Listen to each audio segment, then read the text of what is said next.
Hey, welcome back to the channel. Thank you so much for checking out this video. Appreciate you stopping by. Hope you are having a fantastic day. As always, shout out to the 19. Hey, before I dig in real quick on this video, if you haven't seen it and you're an Indiana Fever fan, earlier today I put a video up that is sort of a look at what I think the 2025 Fever could look like realistically in terms of taking into consideration free agency and the draft and trades and all that of what I think could be a really good roster for the Indiana Fever and one that is possible. It's not so much a an unrealistic wish list. It's a hey, I would like this to happen, but I'm going to limit it to what is possible. Go check that out. Let me know what you think as well. But here we are going to dig into Shannon Sharpe, the guy who accidentally on purpose turned on his IG Live on his phone to get some viral promotion for his channel. And of course, Stephen A. Smith, as they work hard to shift the narrative surrounding Caitlin Clark. It's just a short video. It's only about 35, 40 seconds long. So let's take a listen and see what these two esteemed experts have to say. I don't know if I've seen a woman college basketball player as polished as Juju Watkins. Stephen A., the way she can put the ball on the floor, get to the rim, Euro step, one leg, three-point shot, mid-range shot, and she can play outstanding defense. She'll sit in the chair. She can block shots. She can slide. Stephen A., she is as polished as a basketball player as that we've seen at the women's level. Yo, man, we should be talking about her the way we talked about Caitlin Clark last year. Juju Absolutely. special. Juju special. I'm telling you that right now. She is the package. And she's gonna be special. I don't know if I've Well, this is this is wild. First of all, Shannon Sharpe. I can probably count on one hand the number of college players that you throughout the past, I don't know, 30 years. So I got to kind of discount you talking about you've never seen a player as polished in the women's game at the college level as Juju, because you've probably seen about 3 or 4 players. I'm just telling you, these guys don't watch this stuff. You can tell that. Now, I'll tell you what, I give them both credit is they talk this stuff with so much confidence that you watch and thinking, yeah, man, yeah, absolutely. They are right because you feel that they absolutely believe this in their bones. Good salesmen. That's what they are. By the way, Caitlin Clark, very polished in college. The logo threes seem to get all the attention, even in all the clips that you see now of when she was in college and this and that. Because again, that is what I feel from a playing standpoint initially brought the fans to watch Caitlin Clark.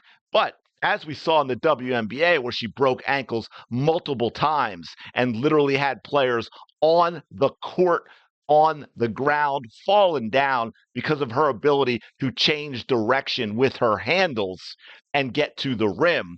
We've seen her shoot the floater. We've seen her hit the mid-range. We've seen her hit the fadeaway from the baseline. She hits the threes from pretty everywhere. She doesn't shoot I will say she doesn't shoot the corner three a lot just because of the way she plays and where she fits into the team. She's not in those spots. You leave Kelsey and Lexi there for when all the attention goes elsewhere and then it gets kicked for the open three. But she does do it all. So all this nonsense about, because we all know that was a shot right there at Caitlin, right? Juju does it all. Caitlin doesn't. Speaking of, let's see if I'm going to make sure I have the right one. I want to make sure I have the right one. Oh, yeah. First, a couple of things. Yeah, I do have two. But before we get to the blog. But look, man, Caitlin does, and I've said this before, there's a lot of work to be done for Caitlin defensively. But this idea that she's a bad defender, nonsense. She does, I will say, it seems to be, and she had to in the first year. She was playing very rarely got a rest, and she's doing everything for that team that there are at some points time you're going to take off in a game. That's not that the effort's not there, but you find a place to rest. But this was just a great example, I think, of the defense she can play. Now, I want to keep in mind, watch who she happens to be guarding in this game. The face, the one, the only, the greatest women's player ever, folks, who's also, by the way, a center. What is she? What is it's? I know it's Asia, right? But I'm telling you, it's a jaw or a jaw. It's a jaw. I'm gonna go with a jaw because that's how it's spelled. Anyway, right? The greatest, and she's a center. What, 6'4", and she's long, and you've got this little point guard, Caitlin Clark, defending Asia Wilson in the post, folks. She had her backed up. She got that in the post. Look at that shot she makes her take. That is absolutely awful. We're going to run that back. I want to show you that one more time because, again, people saying Caitlin cannot play defense. As we can see, that's a lot. Asia Wilson has her pinned. This is embarrassing, folks. Backs her up, has to settle for a terrible, terrible fadeaway jumper. So, yeah, Caitlin can play defense too. And then, of course, we have this. We know she had a lot of she makes the three at the other end, but so she's going to come there. I know I've also seen tweets where people are upset because, oh, well, she steals because she plays off her player. Well, yeah, as a defender, you're supposed to, especially backside, you're supposed to give help elsewhere. Depending on where the ball is, you might be kind of far away from the player you're actually guarding, and that's the right thing to do. Now you're going to see her come over and help here, and I believe, if I'm not mistaken, the young lady with the ball is about 6'7". Caitlin Clark, as we know, not 6'7", but she recognizes the turn back inside. Boop. Oh, yeah, that's right. Caitlin Clark with the block, grabs the ball, full court, great pass, comes over to help. And you know what? I'm just going to exclamation point with the three-point shot. But, yeah, and then, of course, you've got Stephen A. Love that tone. Should we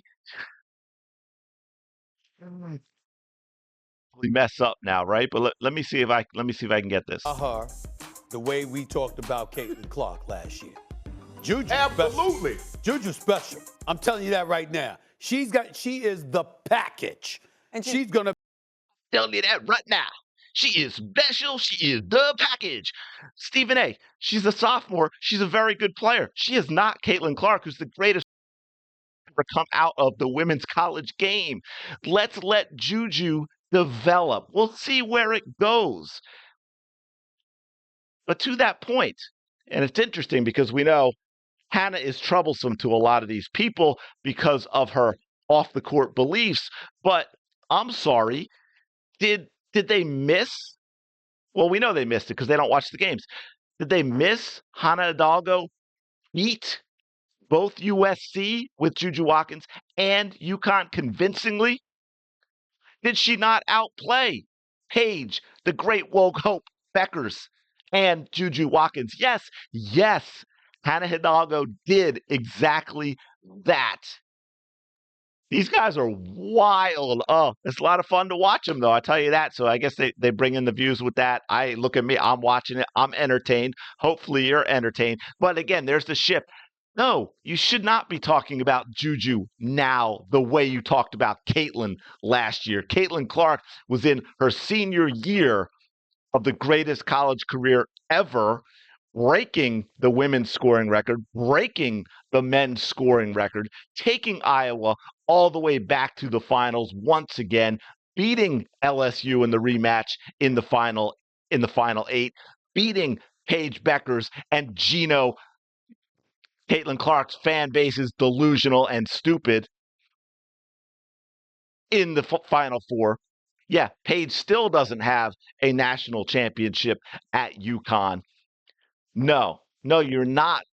You should not be talking about Juju Watkins the same way you talked about Caitlin Clark last year. And we won't even get into the numbers that were drawn. Now, they did that Penn UConn USC game, I think, had 15,000, but that's not typical. Juju draws about 3,500, 4,000 at home.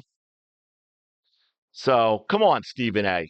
But like I said, man, these guys do a great job at selling. Man, they sound absolutely confident, 100% sure in the BS that they are spewing on screen. I got to give them props for that. That is quality acting. expecting. So good on them. But yeah, they don't watch the games. They want to shift the narrative. That's what they're told. Hey, we got to get off this Caitlin Clark stuff. We need to replace her. She's troublesome. We can't have it.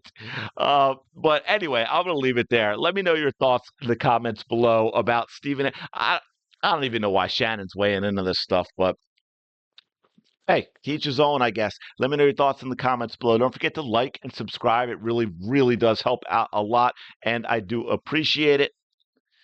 I do my best to scroll through and read every single comment, even the very really mean people. But like I said, I'm gonna leave it there. Thanks so much. I will talk to you later.